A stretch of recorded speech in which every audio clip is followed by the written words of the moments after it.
Selamat siang Bang, perkenalkan saya Mikal Nicholas Ragi dari di Prodi Informatika Angkatan 23 dengan NIM 1923034. Jadi pada kesempatan kali ini saya akan menjelaskan tentang praktikum kita, ya menjelaskan kode praktikum kita yang pada minggu yang ke-13 dan di sini untuk kodenya. Nah, jadi saya jelaskan dulu. Jadi kode yang ini yang pertama ini adalah eh, em, contoh sederhana dari metode supervised learning. Nah, di mana tempat itu algoritma regression itu digunakan untuk menemukan hubungan linear antara fitur input dan output. Nah, sini juga ada outputnya kan. Nah, jadi nanti pertama programnya akan mengimpor tiga library yaitu NumPy, lalu ini Matplotlib ini, lalu yang ini. Nah, setelah itu desain itu akan dibangun menggunakan persamaan matematis Y sama dengan 4 tambah 3 kali X. Nah, agar datanya itu lebih realistis dan seperti data pada di dunia nyata. Nah, selanjutnya itu nanti model ini akan model linear regression itu dibuat di sini. Nah, ini dilatih menggunakan fitur X. Nah, dan target itu adalah Y melalui perintah .fit X, Y. Nah, proses ini berlatih membuat model mencari garis terbaik yang meminimalkan kesalahan antara nilai prediksi dan data pada sebenarnya. Lalu juga untuk melihat bagaimana model melakukan prediksi dibuat dua titik yaitu 0 dan juga 2, 0,002. Nah, jadi yang ini adalah batas yang menjadi untuk menggambar garis regresinya. Nanti mobil itu juga akan memprediksi nilai Y yang berdasarkan dua titik tersebut. Nah, pada akhir kodnya ini adalah visualisasi datanya yang dilatih ditampilkan dalam bentuk titik-titik scatter berwarna biru yang seperti ini. Nah, sedangkan garisnya itu nanti eh, digambarkan seperti garis merah lurus yang ini. Nah, jadi kita perhatikan sini outputnya.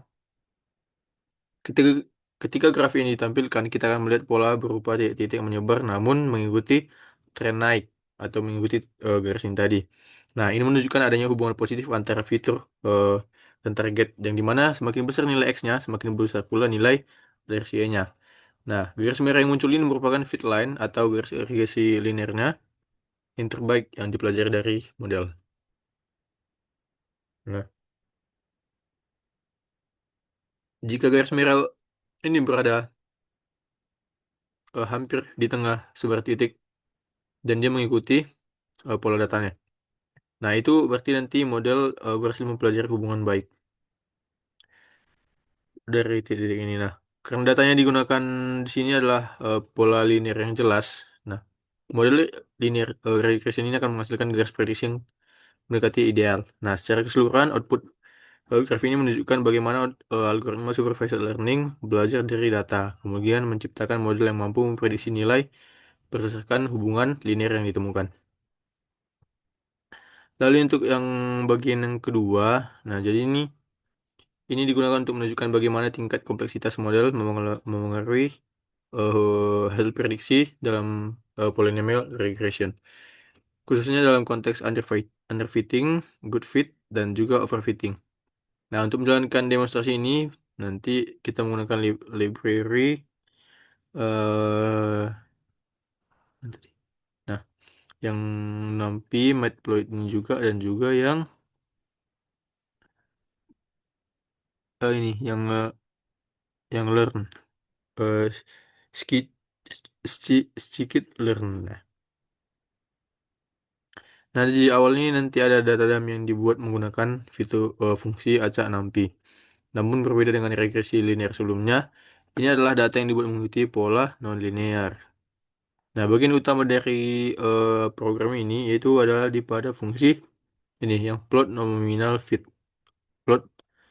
polynomial fit. Nah, fungsi ini menggunakan pipeline yang dimana berisi dua langkah. Yang pertama itu mengubah data input menjadi bentuk polinomial menggunakan polynomial features.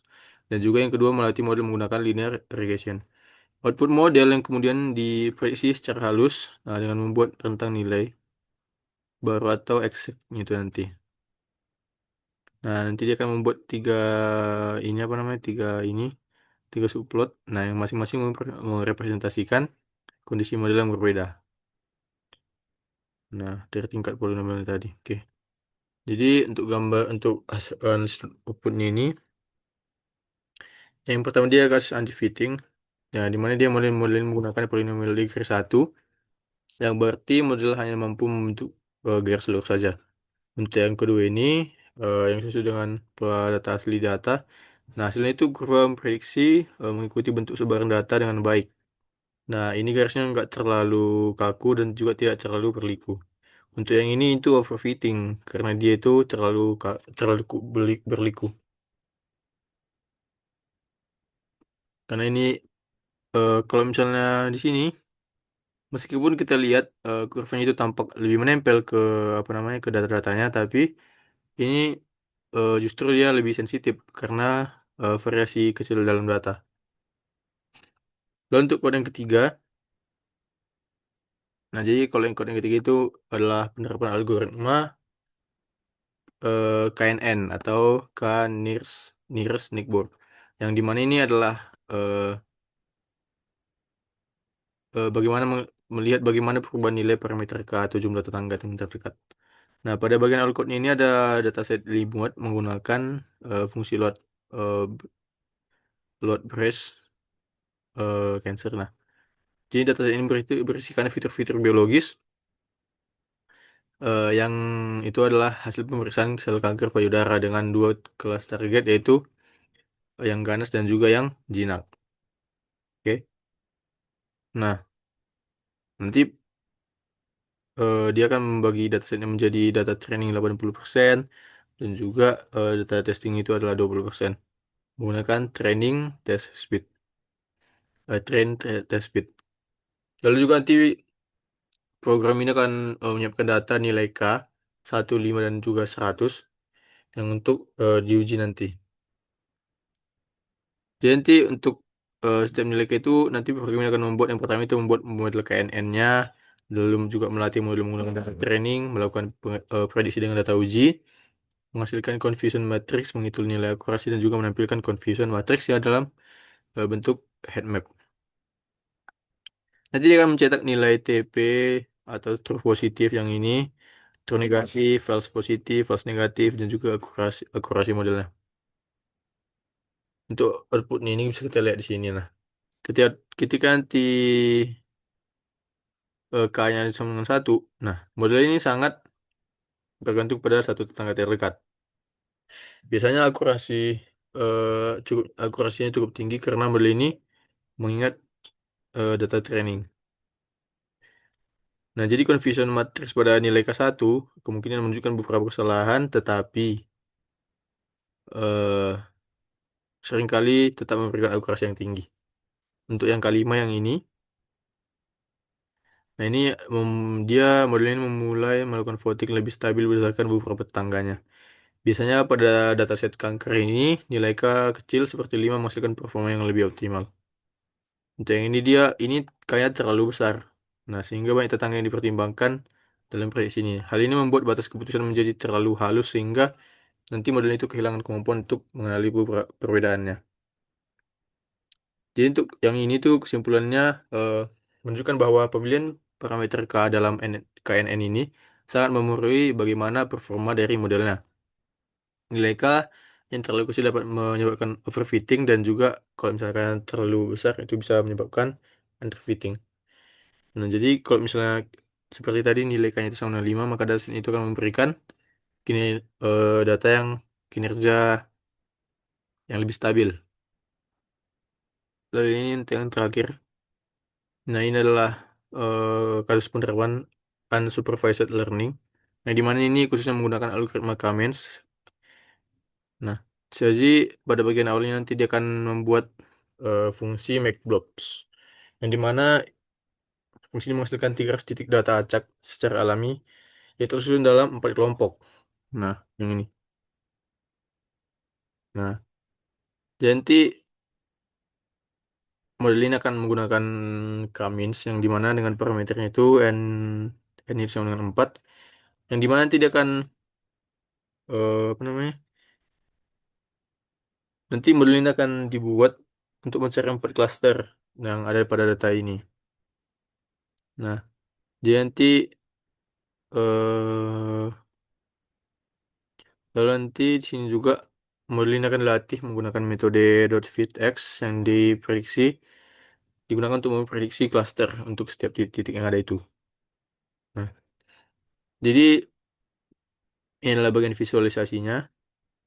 Nah, jadi ini adalah bagian visualisasi yang dimana data itu ditampilkan menggunakan diagram scatter. Nah, dan terdapat dan setiap titik diberi warna berdasarkan klaster yang diprediksi oleh model Cummins. Pada grafik juga kita bisa lihat ditambahkan centroid yaitu titik pusat di tiap klasternya. Jadi ketika grafik ditampilkan maka akan ada 4 kelompok seperti ini yang berbeda warna. Lalu tanda silang ini adalah eh, centroid cluster yang dimana itu adalah titik tengah representatif yang dihitung oleh algoritma sehingga eh, nanti akan meminimalkan jarak-jarak antar titik terhadap centroidnya. Nah, jadi secara keseluruhan ini visualnya itu menunjukkan bagaimana kami mampu menemukan struktur internal dalam dataset yang bisa tanpa ada bantuan label. Nanti model ini menampilkan pembagian data yang jelas, di mana masing-masing kelompok terbentuk berdasarkan kedekatan ruangannya.